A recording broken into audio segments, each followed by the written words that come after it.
bisa 5 dari seluruhnya, bisa 6 dari seluruhnya, atau bisa 7 dari seluruhnya. Nah,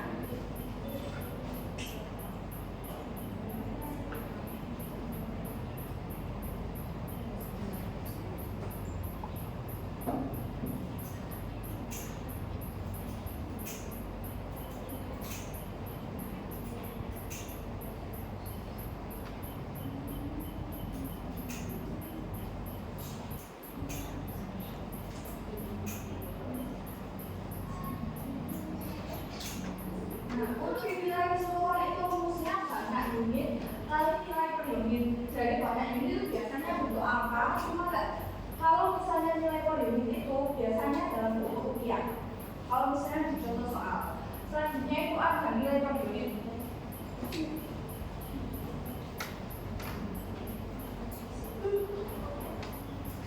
Itu rumusnya nilai keseluruhan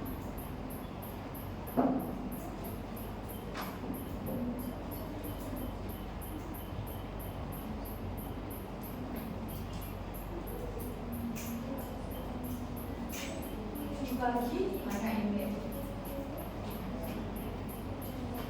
Jadi kalau misalnya nilai itu biasanya berbentuk rupiah, sedangkan kalau misalnya unit itu berbentuk angka aja. Selanjutnya ada nilai sebagian.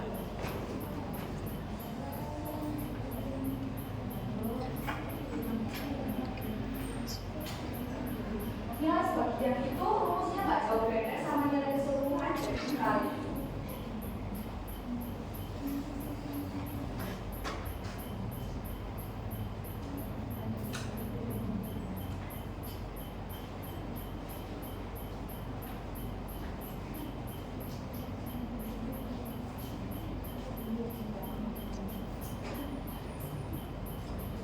Sama aja sebenarnya, banyak sebagian ini sama banyak ini sama aja. Di nilai keseluruhan sama nilai sebagian.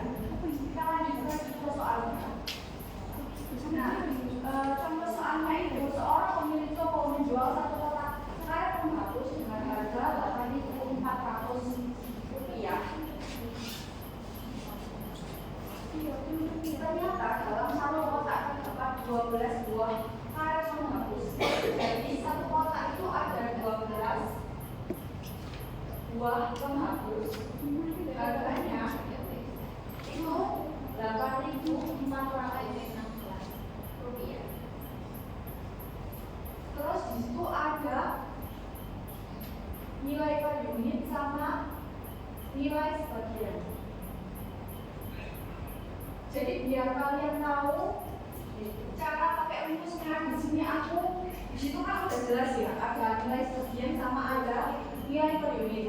Jadi di sini aku bakalan jelasin kalau misalnya kita cuma tahu nilai seluruhnya aja.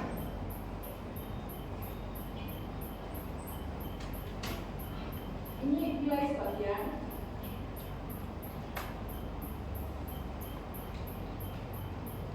Ini nilai per unit.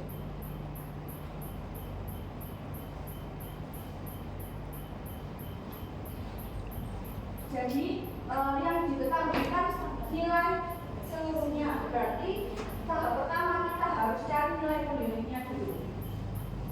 Di sini kan nilai keseluruhannya kan 8.400 ini nilai keseluruhan. Jadi 8.400 dibagi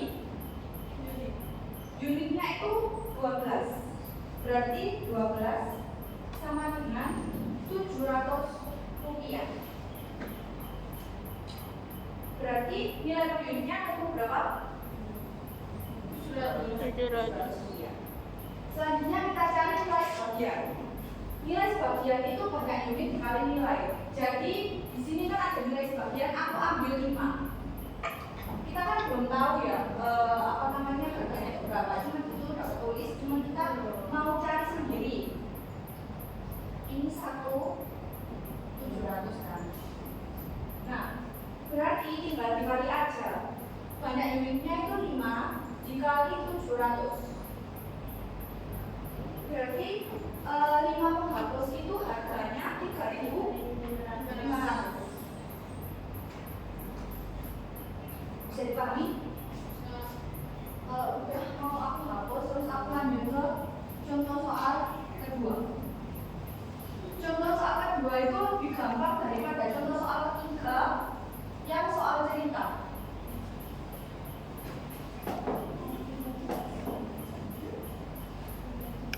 Jadi diketahui harga setiap unit sepeda gunung yaitu 4 juta rupiah. Sebuah komunitas sepeda gunung akan membeli 12 unit sepeda gunung untuk dibagikan pada kegiatan budaya lagu. Hitunglah nilai keseluruhan jika komunitas sepeda gunung ingin membeli 3 sepeda gunung lagi, berapakah komunitas tersebut harus membayar? Jadi diketahui di sini kan nilai per unitnya. Nilai per unitnya itu 4 juta rupiah. Nah, yang ditanyakan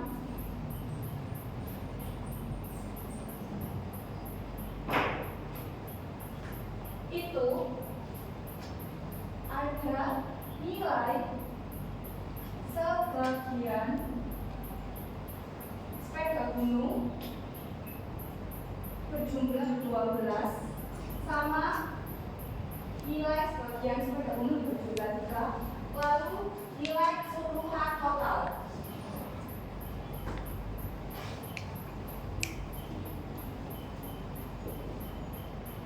Nah, caranya tinggal dikali. Kalau misalnya di sini kan nilai per unitnya sudah diketahui. Tadi kan rumus nilai per unit itu dibagi, sedangkan rumus nilai sebagian sama nilai keseluruhan itu tinggal dikali. Jadi tinggal dikali aja.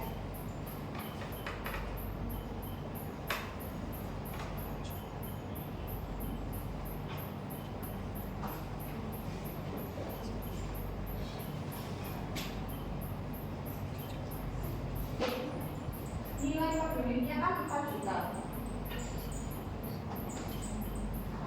Dikali 12 sama dengan 58 juta. Selanjutnya yang B 4 juta.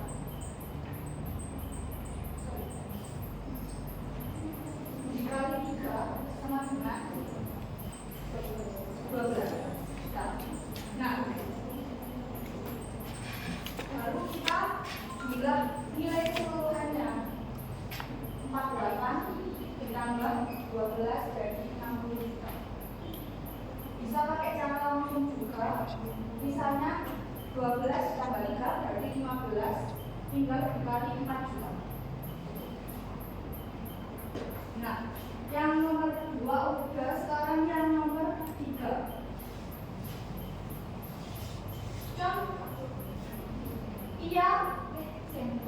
Contoh soal pedagang buah membeli 12 rupiah. Ia membayar dengan 3 lembar uang 100 ribuan dan mendapatkan uang kembalian 30 ribu. Tentukan harga pembelian seluruhnya, harga pembelian tiap buah, dan harga pembelian 8 buah durian. Berarti kita harus cari nilai keseluruhan, nilai per unit, sama nilai sebagian. Nah, caranya itu kita kurangi dulu 300 ribu dikurangi 30. Jadi kan sudah diketahui nilai, kita cari nilai keseluruhannya.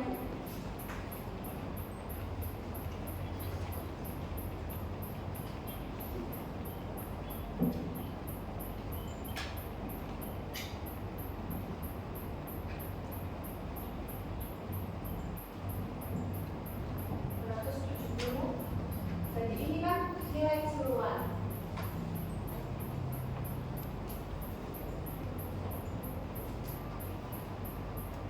Sekarang kita cari nilai per unit. Berarti ya, dibagi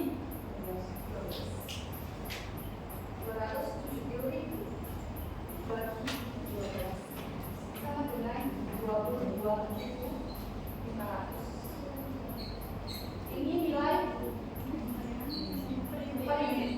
Selanjutnya kita cari nilai sebagian. Saya tinggal dikali aja 22.500 dikali 12 8. Berapa berarti? 8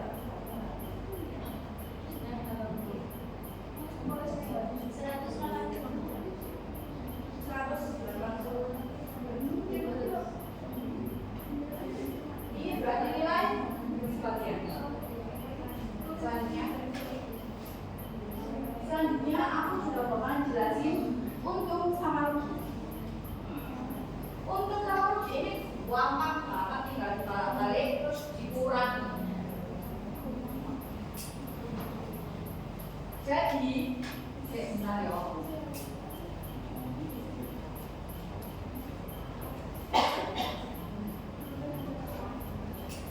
Jadi kita itu dikatakan untung. Dikatakan untung bila harga beli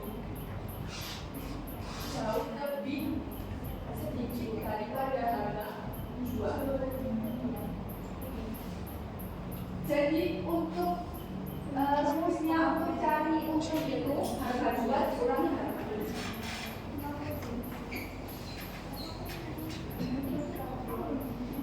Sedangkan rugi itu kebalikannya. Jika harga beli lebih banyak daripada harga jual.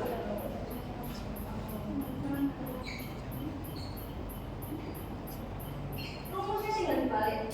Harga beli kurang harga jual.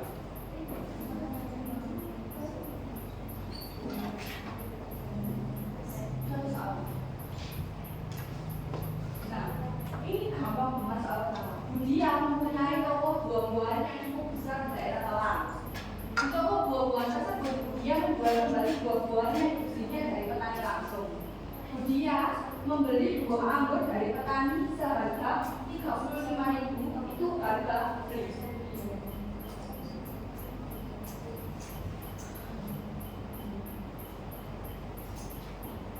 Sedangkan lalu buah tersebut dijual lagi di toko buahnya dengan harga 40.000 per kilogram. Berapakah laba yang diperoleh dia setiap menjual buah anggur?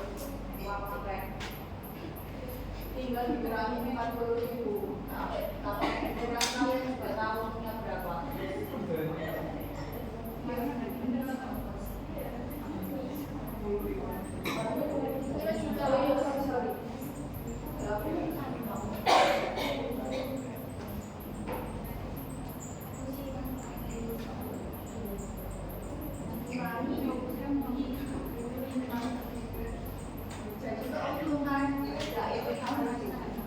Selanjutnya, Pak Subur seorang penjual bubur ayam di daerah Jakarta. Seperti biasa, setiap pagi Pak Subur pergi ke pasar untuk berbelanja bahan pokok untuk membuat bubur ayam.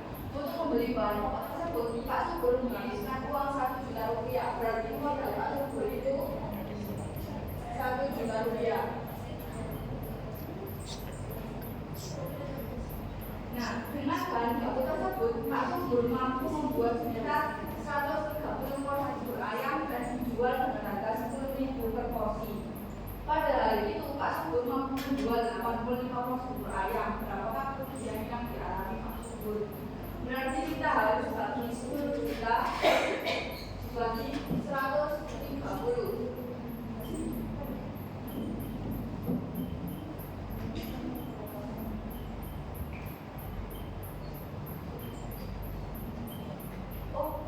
Oh salah, seharusnya kita hitung dulu penghasilannya Pak Subur.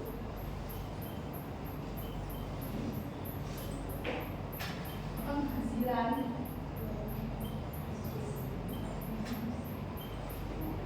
itu kan 10.000 per porsi. Sedangkan hari itu Pak Subur itu cuma mampu 85 porsi, berarti sama dengan 850. Harga jual Pak Subur itu lebih kecil. Harga belinya itu lebih besar daripada harga jual. Jadi Pak Subur itu rugi. Cara menghitung kerugiannya tinggal dikurangi 1 juta kurang 850 sama dengan 150. Selanjutnya dijelaskan oleh rekan saya.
Ika membeli kentang jenis unggul. Unggulan yang memiliki nilai 95 kilo dan tara 5%. Itulah untuk kentang tersebut. Nah, di situ kan taranya dalam bentuk persentase dari nilai bruto yaitu 5%. Tulisnya pakai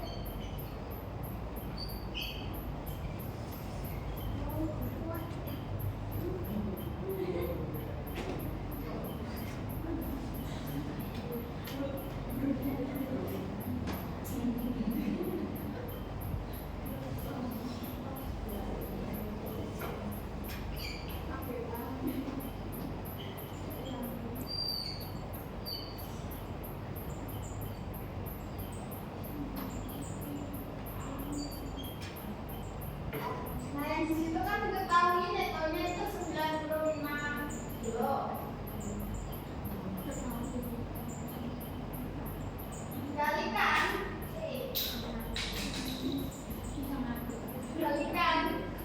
100 bagi 100 kurangi 5%.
Iya rumus bruto sama dengan neto kali 100 kurang antara persen.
Pak Budi membeli 10 dus air mineral seharga total 320.000.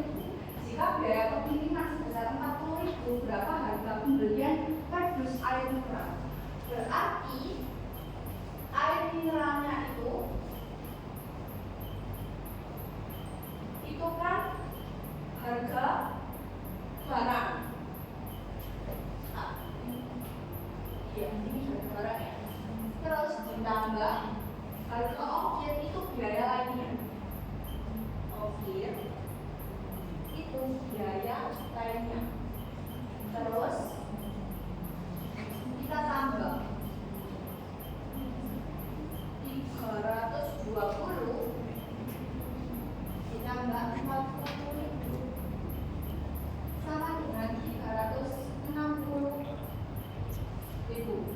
Terus kita bagi per 10 dus sama dengan 36.000. Jadi ini itu harga pembelian, belum harga jual. Selanjutnya, kalau dicontoh harga penjualan itu ada Pak Faruk membeli laptop seharga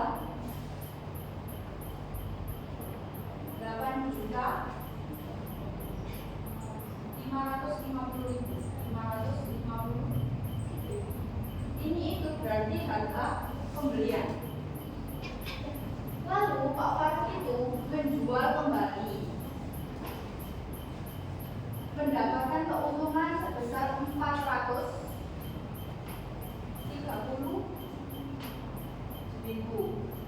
Tentukan harga penjualan laptop tersebut. Berarti Pak Faruk itu mau mengambil keuntungan 430.000. Jadi caranya 8.550.000 tambah 430.000 itu di 8.980.000 rupiah. Jadi ini adalah harga penjualan laptop dari Pak Faruk. Selanjutnya ada jual rugi. Suatu hari Tiara membeli sepeda seharga 850.000. Setelah 1 tahun digunakan, Tiara menjual sepeda tersebut dan mengalami kerugian sebesar 450. Berapakah harga penjualan sepeda tersebut? Jadi ruginya itu kan 450.000, sedangkan harga pembeliannya itu 850.000. Berarti kita kurangi, jadi kita tahu harga penjualannya itu berapa? 400.000. Berarti ini harga penjualannya Tiara, ini jual rugi. Terus ini keuntungan, ini harga pembelian. Berarti harga pembelian ini bisa disimpulkan sebagai harga modal, sedangkan harga penjualan ini harga yang kita jual terus kita udah mau dapat untung dari penjualan ini. Terus harga rugi ini itu ngambilnya itu dari harga pembelian, jadi bukan ngambil dari harga penjualan. Jadi emang beneran rugi, nggak ada untungannya diambil sama sekali. Jadi kami oke, selanjutnya akan dijelaskan oleh rekan saya. Oke, selanjutnya saya akan menjelaskan mengenai bunga tunggal. Jadi bunga tunggal itu adalah transaksi. Jadi bunga tunggal itu jasa antara penjual dan pembeli, yang mana itu terjadi kerjasama antara penjual dan pembeli, dan itu mau bekerja bersama. Jadi bunga tunggal biasanya memiliki bunga yang hanya terdapat modalnya saja, atau biasanya itu ada di awal. Biasanya bunga tunggal itu dibayarkan per tahun. Nah, selisih itu yang saya dapatkan dari hasil penjualan setelah semua biaya operasional, produksi dan jasa yang dibiayai. Jadi kita akan menjelaskan mengenai soal dari bunga tunggal.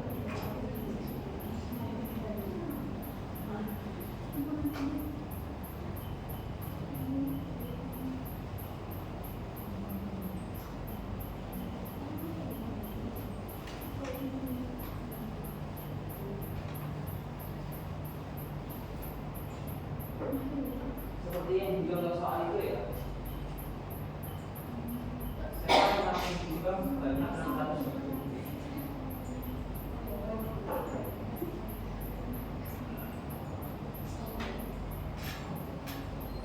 Dengan bunga 10% per tahun.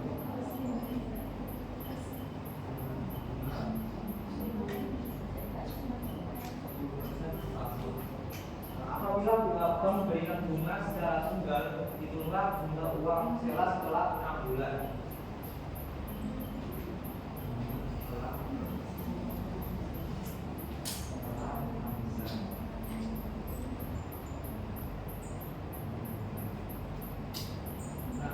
Bunga 10% itu kan jangka waktunya itu 1 tahun. Nah 1 tahun itu ada 12 bulan. Jika jangka jumlah uang sela setelah 6 bulan, berarti kan ada 1 tahun itu ada 12 bulan. Jika targetnya itu 6 bulan, maka bunga yang diperoleh oleh seller itu yaitu 5%. Nah, besaran tabungan modal yaitu 600. Bunga dalam 1 kali 10%, bunga akhir bulan 6 bulan, maka 600 ini dikali sisa bunga yaitu 5%. Jika tadi misalkan dalam 1 tahun itu ada 10%, maka total bulannya itu 60. Karena ini adalah setengah tahun, maka dibagi 2.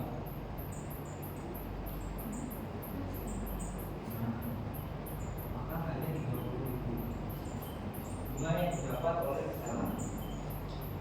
Maka jumlah uang seller di bank telah disimpan selama 6 bulan menjadi 600 ditambah 30.000, yaitu 630. Ini ada pertanyaan dari teman-teman?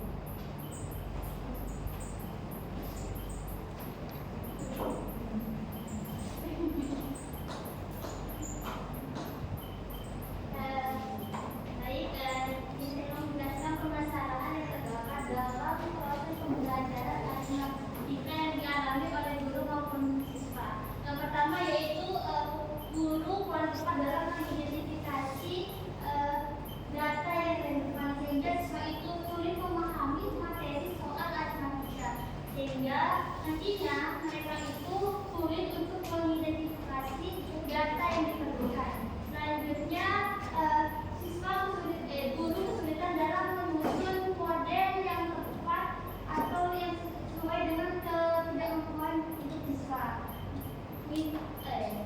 Untuk membuat pemisalan atau menggunakan variabel dalam soal matematika yang menyebabkan mereka tidak dapat merumuskan masalah dan menyusun model matematika yang sesuai. Dan yang terakhir itu guru kurang efektif dalam memilih dan menerapkan strategi pemecahan masalah serta belum mampu menarik kesimpulan yang tepat dari perhitungan, sehingga siswa itu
Mungkin Mas Sirat mau tanya.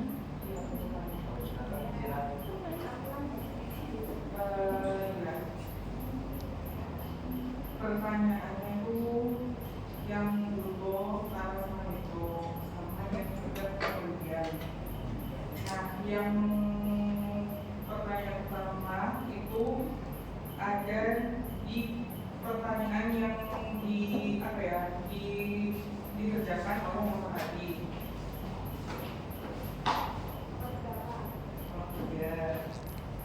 Nah, itu kan 5%. Apakah rumusnya memang butuh?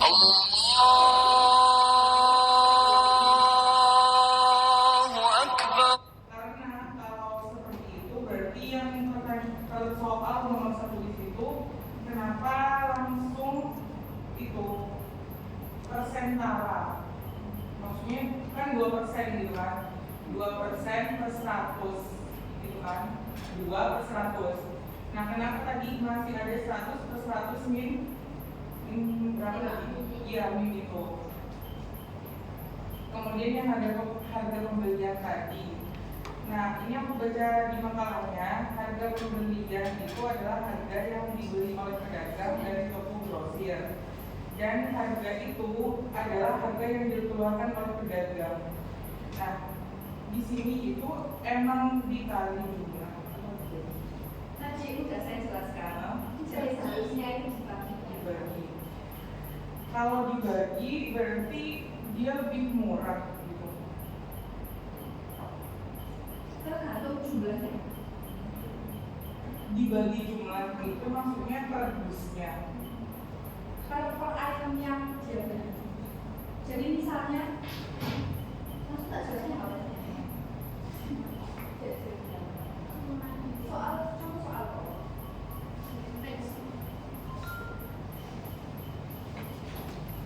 kalau di sini kan per dus ya, nah per dusnya itu langsung kayak 320. Jadi itu per apa ya? Per itemnya itu dibagi kayak misalnya nanti 1 lusin berarti kan ada 12 gitu. Berarti nanti dibagi itu. Enggak harusnya 320 itu dia kan ditambah 40 kan. Itu iya, ditambah biaya lainnya. Ditambah biaya tambahan baru dibagi 10.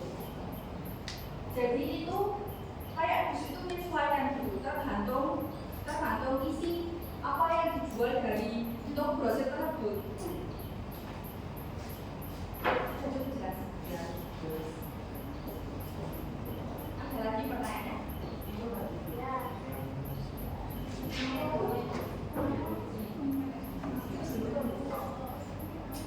itu tadi. Sebentar, saya ingin mendiskusikan ini. Ya. Izin dijawab ya. Nomor 3, kenapa pakai rumusnya yang ini?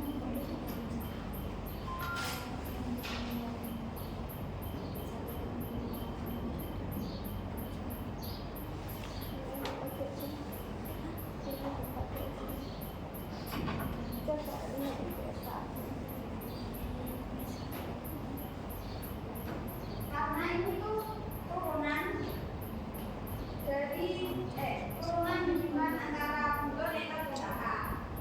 Nah itu betul hasilnya, tapi itu yang di atas salah. Jadi rumus yang nomor 1 rumusnya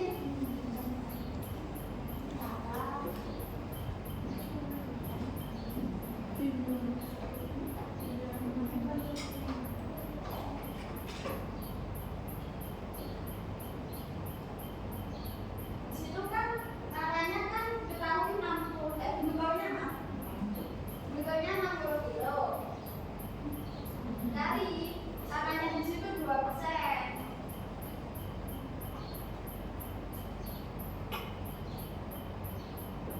Ini 60 kali 2. Ini hasilnya berapa? Itu persennya kok hilang? Ya, Saya plus 100. Nah, itu atasnya.